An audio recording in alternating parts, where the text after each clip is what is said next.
Hello learners, welcome to banking solutions. कैसे हैं आप सभी? आशा करता हूं आप सभी बहुत ही अच्छे होंगे। आपकी तैयारी बहुत अच्छे से चल रही होगी। आईबीपीएस पीओ का एग्जाम पैटर्न में चेंज हुआ, जैसा कि आप सभी को पता होगा। आज की इस वीडियो में सिर्फ और सिर्फ प्री के बारे में हम डिस्कशन करने वाले हैं। मेंस का कभी और डिस्कस करेंगे, ठीक है। जो आपके मन में डाउट है वो डाउट मैं बताना चाहता हूँ। क्या डाउट हो सकता है आपके मन में कि एग्जाम का जो पैटर्न रहेगा उसमें क्वेश्चन का जो पैटर्न रहेगा वो क्या रहेगा, किस क्वेश्चन का कितना वेटेज रहेगा, किस क्वेश्चन के मार्क्स घटाए गए, किस क्वेश्चन के मार्क्स बढ़ाए गए। तो वो सारा कुछ वीडियो में डिस्कस करने वाले हैं। पहले आप जानिए कि पैटर्न में क्या चेंजेस है। इंग्लिश एज इट इज है। जो चेंजेस हुआ आपका क्वांट में और रीजनिंग में हुआ है, ठीक है। नंबर ऑफ क्वेश्चंस और मार्क्स। तो आपके क्वांट में 35 क्वेश्चंस 30 मार्क्स के हैं और रीजनिंग में 35 क्वेश्चंस 40 मार्क्स के हैं। इसका मतलब यह है कि क्वांट में कुछ क्वेश्चन 0.5 मार्क्स के होंगे और कुछ क्वेश्चन 1 मार्क्स के होंगे। वहीं रीजनिंग में कुछ क्वेश्चन 1 मार्क्स के होंगे और कुछ क्वेश्चन 2 मार्क्स के भी होंगे। तो किस टाइप के क्वेश्चन का वेटेज बढ़ा, किस टाइप के क्वेश्चन का वेटेज घटा, सारा कुछ वीडियो में डिस्कस करेंगे। पहले हम क्वांट डिस्कस करते हैं, फिर रीजनिंग में बाद में डिस्कस करेंगे, ठीक है। तो क्वांट में देखिए आता क्या क्या है, ठीक है। क्वांट में आपका डीआई का सेक्शन रहता है, अरिथमेटिक रहता है और आपका स्पीड मैथ्स रहता है, ठीक है। यही रहता है एग्जाम में, और तो कुछ रहता नहीं है। अब देखिए इन दोनों का मार्क्स घटाने का लॉजिक कुछ मेरे समझ में नहीं आ रहा है, ठीक है। मेरा एनालिसिस है, मेरा तरीका है, मैं आपको बता रहा हूँ कि क्या चेंज हो सकता है। एक्सपेक्टेड चेंज ये मेरी तरफ से, ठीक है, जो मुझे पता चल रहा है, जो मुझे एनालाइज करने में पता चल रहा है। तो डीआई में आपसे काम कराया जाता है उतना 1 मार्क्स से ज्यादा है आपका, इसमें मार्क्स नहीं घट सकता। अरिथमेटिक में भी 1 मार्क्स का ही होने वाला है, ठीक है। ये दोनों 1-1 मार्क्स का रहने वाला मुझे जहां तक लगता है। और जो आपका मार्क्स घटाया जाएगा वो स्पीड मैथ में घटाया जाएगा। इसमें देखिए क्या क्या रहता है। अरिथमेटिक रहता है, क्वाड्रेटिक इक्वेशन रहता है और नंबर सीरीज रहता है। तो इसमें देखिए कम मेहनत में आपको मार्क्स ज्यादा मिलता है अगर 1 मार्क्स का रहा तो। वही अगर इसका 0.5 कर दिया जाए मार्क्स घटाकर, तो भी इससे कोई दिक्कत नहीं है। टाइम आपका कम ही लगता है इसको सॉल्व करने में, ठीक है। इनमें टाइम आपको लग जाता है, तो इनका मार्क्स घटा के मुझे कोई लॉजिक समझ में नहीं आ रहा, बट इसका मार्क्स हो सकता है घटे। और डीआई का देखिए हो सकता है 10 से 12 क्वेश्चन हो, अरिथमेटिक का 12-13 क्वेश्चन रहता है, ठीक है। और स्पीड मैथ्स का 10 रहता है। अगर मान लीजिए डीआई 12 क्वेश्चन आया, या डीआई मान लीजिए 13 क्वेश्चन आया, अरिथमेटिक 12 आया, तो यहाँ पे आपका 25 हो गया। और 10 क्वेश्चन आपका वन लाइनर्स का है, तो यहाँ से 10 क्वेश्चन हो गया। अब यहाँ पे पूरा 1-1 मार्क्स का 1-1 क्वेश्चन रहेगा, तो 25 मार्क्स यहाँ से आपको मिल गया। और 0.5 मार्क्स के अगर 10 क्वेश्चन यहाँ से मिलते हैं तो 5 मार्क्स इसका मिल गया आपको, ठीक है।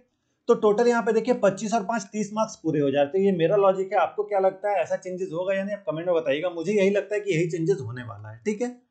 तो ये मेरा एनालिसिस था क्वांट का। अब रीजनिंग की बात करते हैं कि किस टॉपिक में आपका मार्क्स जो है वो बढ़ सकता है, ठीक है। तो रीजनिंग की बात करते हैं।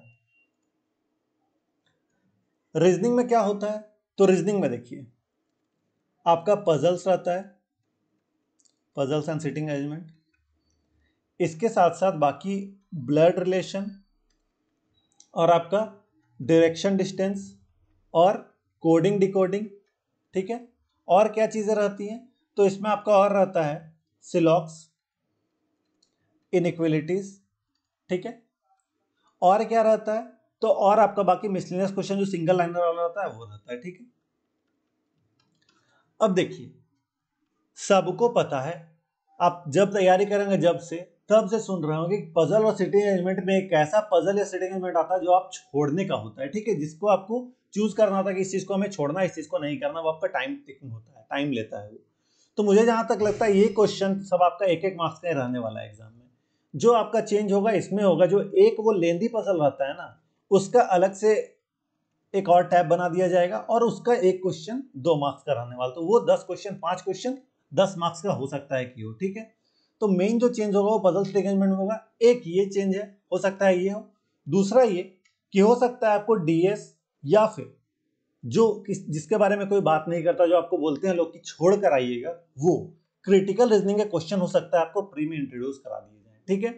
हो सकता है बाकी नॉर्मल एक पजल यहां से निकाल के और 5 क्रिटिकल रीजनिंग के क्वेश्चन डाल दिया जाए, 2 मार्क्स का एक क्वेश्चन रहे, तो ऐसा भी हो सकता है, ठीक है।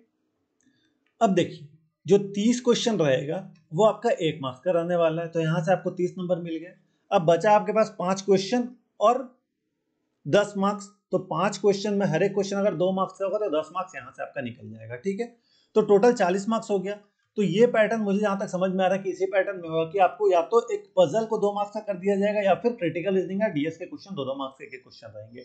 डीएस का क्वेश्चन भी इंट्रोड्यूस किया जा सकता है मुझे जहां तक लगता है, क्योंकि उसमें आपके 2 तरह के क्वेश्चन सॉल्व करा के आपको मार्क्स दिए जाते हैं सिर्फ 1 नंबर। तो या तो डीएस या क्रिटिकल रीजनिंग या जो पजल आपका एक लेंथी वाला रहता है उसके मार्क्स इंक्रीज किए जाएंगे। तो यही पैटर्न मुझे जहां तक लगता है लग रहा है। तो आप प्री में ज्यादा से ज्यादा डीएस के क्वेश्चन भी प्रैक्टिस करिएगा और क्रिटिकल रीजनिंग के क्वेश्चन प्रैक्टिस करिएगा। अब कहां से आप क्वेश्चन प्रैक्टिस करिएगा, तो उसके लिए मैं आपको बोलता हूं कि गाइडली का बंडल पीडीएफ आप परचेस कर ले, 20 वाला कूपन कोड लगाइए, आपको मैक्सिमम डिस्काउंट मिलेगा, बहुत ही सस्ते दाम में भी मिल रहा है। इतना सस्ता आज तक कभी गाइडली बंडल पीडीएफ नहीं हुआ है, तो इसे जरूर से परचेस करिएगा और अपने एग्जाम की तैयारी करिएगा।